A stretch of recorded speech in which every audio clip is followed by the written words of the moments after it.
Alright, it is time to have a quick look at the Saints Row the 3rd Initiation Station. It was released last week for the Xbox Live and PlayStation Network features of your particular console. I am Matt Denton here for GamerRAGE, and this is basically the creation suite, the basic creation suite for Saints Row the 3rd. THQ and Volition have graciously allowed us to use this to hype ourselves up for the game. It's kind of unique, I guess.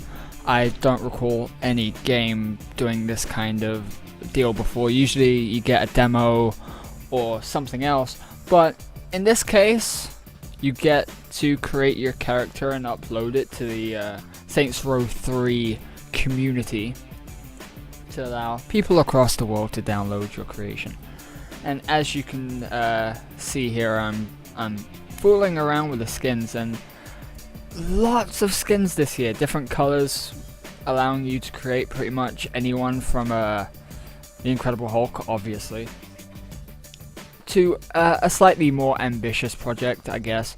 In this case, I'm trying to create the solid gold Kent Brockman in a news attire for Saints Row the 3rd. I don't know if you actually remember the episode of The Simpsons. I believe it was the one where the creators of Itchy and Scratchy go out of business. I'm not 100% sure, but as you can see here, the hairstyles have gotten a bit of an overhaul in making it more cartoony than it was in Saints Row 2. Most hairstyles are just really staticky, look like plastic, whereas Saints Row 2 had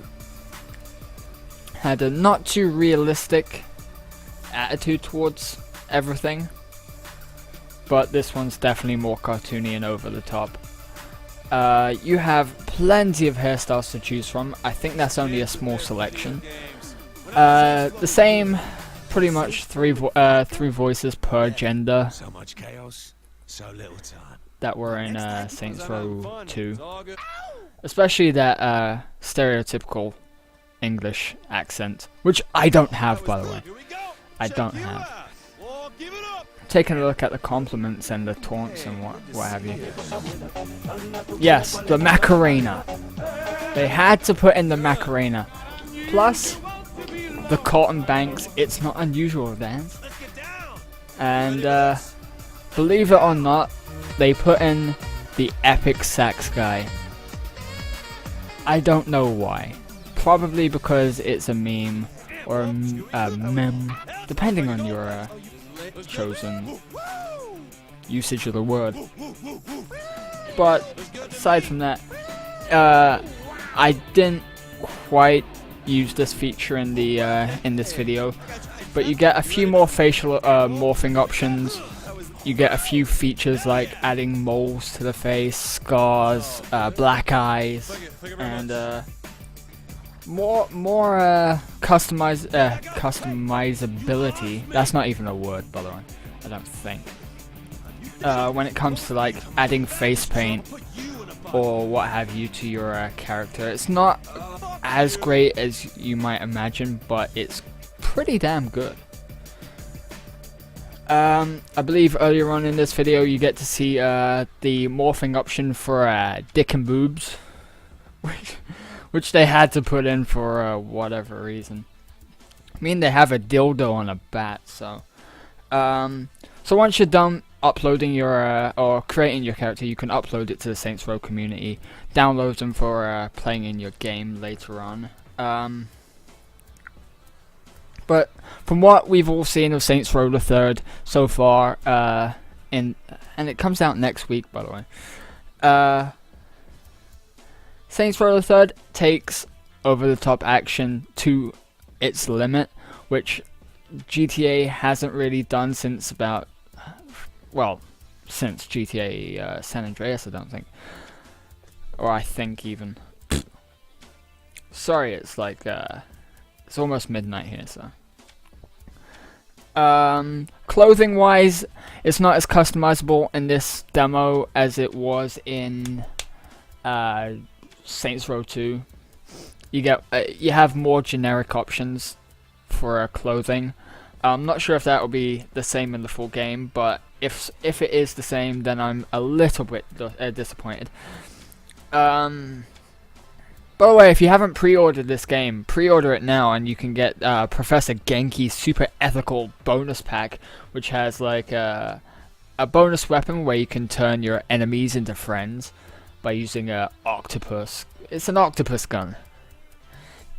You also have the Super Ethical Manapult, where you get to suck up all these people into a catapult and fling them at random things like buildings or other people or cars or police. Brilliant. And also you have the Super Fun Time Ethical Game Show dealie, which looks pretty fun actually.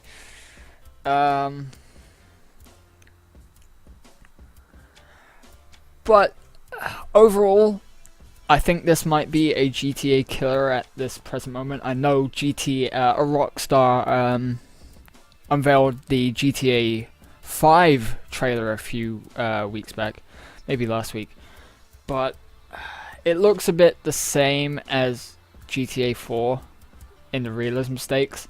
Again, that was only a short trailer, so we didn't get to get much to go on, but from first looks, it looks about the same, which isn't that great because we don't play GTA to realistically kill people or mug people.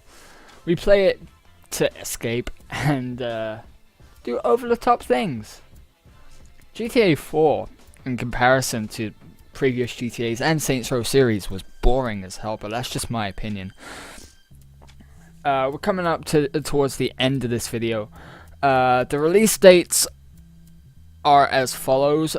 In America, you lucky bastards, you get it on the 15th of November. And in the UK, I believe we get it on the Friday, which is the 18th of November, which isn't too bad, to be honest with you. But I'd rather get it on the 15th with everybody else. As you can see in this video, Camp Rockman is almost complete.